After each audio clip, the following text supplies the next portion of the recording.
దేవుడు మీలో ఉంటాడని మీకు తెలియదా? తెలియదండి మనిషికి. నా దేహంలో దేవుడు ఉంటాడని తెలీదు. దేవుడు ఎక్కడ ఉంటాడని తెలుసు?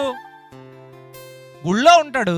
నేను ఇక్కడ ఏ వ్యభిచారం చేసినా పర్లేదు, గుడికి వెళ్ళినప్పుడు మాత్రం నెత్తి మీద ముసుగేసుకుంటే చాలు, దేవుడు నన్ను దీవిస్తాడు, దేవుడు నన్ను ఆశీర్వదిస్తాడు. బయట అన్ని చెడు పనులైనా చేస్తాను, గుడికి వెళ్ళగానే భక్తుడిగా మారిపోతాను.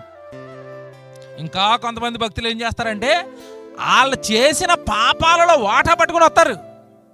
ఎవరికి? బాబా వీళ్ళు ఎంత భక్తులు చూసారా? బాబు మేము అక్రమంగా సంపాదించాను ₹1,00,00,000, మాకు మరి అంతా మేము ఉంచుకుంటే బాగోదు కదా, నువ్వు బాధపడతావని నీకు ₹1,00,000 అట్టుకుని వచ్చాను. ఎంత మంచి భక్తుడండి. దేహాలు దేవునివి, ఆ దేహాలు బాగుంటే చూడాలనుకున్నాడు దేవుడు. ఆ దేహాలను పాడు చేసేసి భక్తి అంటావేంటి? ఆయన ఉండే దేహాన్ని పాడు చేసి అసలు ఆయన ఉండడానికి నీలో స్థానం ఇవ్వకుండా నిన్ను ఆయనలో నుంచి తగిలేసావు. వెళ్ళిపోయాడు దేవుడు ఎప్పుడో నీలోంచి. నీలో ఉండలేకపోతున్నాడు, నీలో నివసించలేకపోతున్నాడు.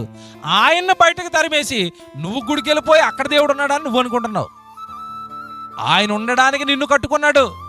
వ్యభిచారం చేస్తే ఉండడు, దొంగతనాలు చేస్తే ఉండడు, అబద్ధాలు ఆడితే ఉండడు. ఎందుకంటే ఆ మురికి, ఆ పాపం అనే మురికిని నీ దేహంలో ఉంచితే పరిశుద్ధుడైన దేవుడు మురికి కలిగిన నీలో ఉండలేడు. మీరు దేవునికి ఆలయమై ఉన్నారని మీరు ఎరగరా? మీకు తెలీదా? చెప్పలేదా ఎవరు? మీకు ఎవరు చెప్పలేదా? మీరే దేవుని ఆలయం అని మీకు ఎవరు చెప్పలేదా? ఆ ఆలయం పరిశుద్ధంగా ఉండాలని మీకు ఎవరు చెప్పలేదా? దాన్ని పాడు చేయకుండా మీకు ఎవరు చెప్పలేదా?